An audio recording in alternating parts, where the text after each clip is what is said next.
Yeah, let me get a 50 piece. No fries? Then give me a large fry. A trip to the McDonald's drive-thru is a regular outing for 16-year-old Nick Petro. Oh, man. Oh, it does smell good. 50 pieces of chicken just for himself, for one meal. Let me get a beefy melt burrito, $5 box. I've asked Nick to drive me around his home turf, Baytown, Texas, See, I can see Burger King, McDonald's. to show me what he eats from the fast food joints on just one typical day. So in the $5 box, we're gonna get. A hard taco, a burrito. I got a gordito with cinnamon twist and a drink. Oh my Lord. At 5'9", he's already 403 pounds. Oh, ho, ho, ho. Double stuffed Oreo Sonic Blast. I wonder how many calories that is. In 30 minutes, with $30, we bought that typical day's menu for Nick, totaling a whopping 7,000 calories, 3 times the government's suggested daily intake for an adult male. And this would not have been an unusual day, except we failed to get the breakfast food because it's not breakfast time. No, So add in another 1,000 calories for breakfast. 8,000. It's both appealing and revolting, isn't it? Yeah.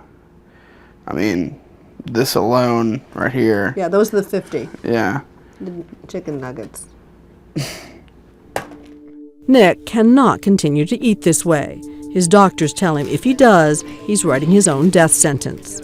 My main thing is I want to live for a long while. So, Nick is here at Texas Children's Hospital subjecting himself to the indignities of being measured. His waist, 60 inches. His body is 52% fat. Hey. How are you? As a result, his doctors are recommending what they rarely suggest to teenagers: Your surgery is Monday, July the 11th. gastric bypass surgery, an irreversible and risky operation. The long-term effects, unknown. Nick is willing to take the risk. He's determined to stop being what he's always been, the fat kid. What do you expect socially from this?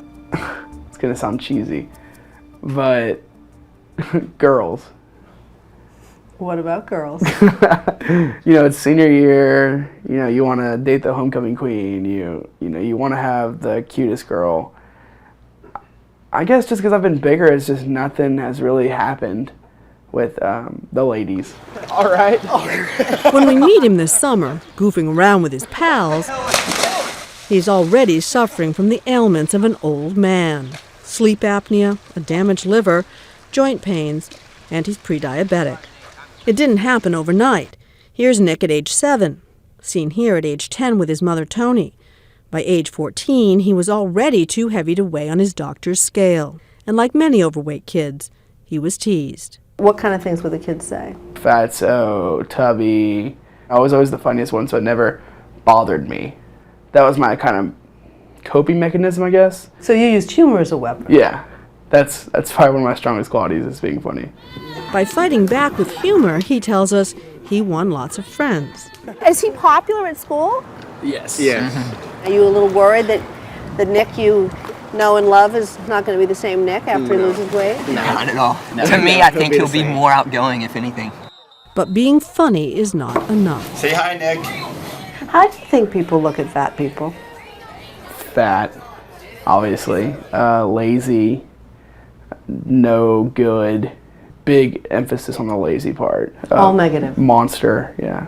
Have you thought about how your face is going to look different? I mean, everything's going to be different. I know, I'm going to have a real slim face. I'm going to lose like this double chin. You're going to be a catch. You got to watch yourself now. Give me the name, please. On July 11th, he arrives at Texas Children's Hospital with his mother.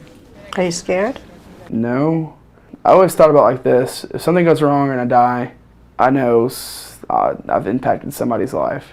But if I get to live and nothing happens, nothing bad happens, I'll be able to tell a story about how I can triumph over anything. The operation will reduce his stomach to the size of an egg. It will restrict how much he can eat and how fast he can eat it. Dr. Mary Brandt is his surgeon. You ready? I am. Okay, good deal. Sherman? How you feeling? Ready. All ready for it all to right. happen. Well, we're going to take real good care of you, I promise. Okay? I would expect nothing less from you. Dr. Brandt was hesitant to perform bypass surgery on teenagers. I really didn't think it was a good idea. I mean, metabolically changing someone who's a growing adolescent, to me, made no sense. The epidemic of obese kids, there are 12 million in America, and the perils they face changed her mind. This is the first generation that's not going to outlive their parents. That's the scariest thing to me. I mean, that's a shocking notion. Absolutely. This surgery is designed to literally save someone's life. It's not done because you're trying to create supermodels. Oh, absolutely. This is not about the prom dress. That is often a family affair. Nick's mother, Tony, has battled her own weight. She had her stomach stapled 9 years ago. So I've lost like 110, 120 pounds. Do you feel good where you are right now? No, I can tend to lose a little bit more. All right, we have eggs, we have lots of yogurt, we have applesauce. Tony is letting me poke through her refrigerator as the food police. She says she's cleaned out the bad foods in anticipation of Nick's surgery. Uh-oh, hot dogs. Or turkey. Oh. Very good. Turkey hot dogs. Okay. Tony is clearly trying, but there's a long way to go. What about fresh beans? Do you how's the local produce? I wouldn't even know how to cook them. You never really work with real vegetables. No. I don't eat vegetables, so I make my kids eat them though. We're gonna have to work on this, Tony. What, like broccoli? How about broccoli? They won't eat broccoli.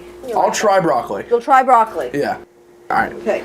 Tony is attempting to remedy a lifetime of bad habits. Too many trips to the drive-thru, too many processed foods, too many meals in front of the television. So do you blame yourself for having... For Nick being overweight, yes, I do blame myself. But she's determined to help her son. They're working out together. And with her help, he's been able to lose 30 pounds, as Dr. Brandt asked, in preparation for surgery. The less you weigh, the lower the risk on the operating table. 20 seconds, you can do it. And that is just a beginning. Nick has big plans for the 6 weeks after the operation. What do you think you're going to be in September? You know what? I'm going to push myself, and I'm going to say I'm going to lose 60 pounds. 60. 60. In 6 weeks, you're saying? Yeah. About to have surgery in 3 hours and 49 minutes. Probably 48 minutes now, but I mean, who's really counting, you know? I think it'll all hit me, tomorrow when I live with a new stomach. I think I'll be more confident and more overall just a funner kind of guy. Straight in. Okay, 125. So the next part of the operation, we're going to divide the stomach, create a small pouch where the food will go. You feel a little better? 2 hours later, the surgery is over. Couldn't have gone better. Really? Yeah. The surgery was a success, but now the hard work begins. Can Nick really lose 60 pounds in 6 weeks?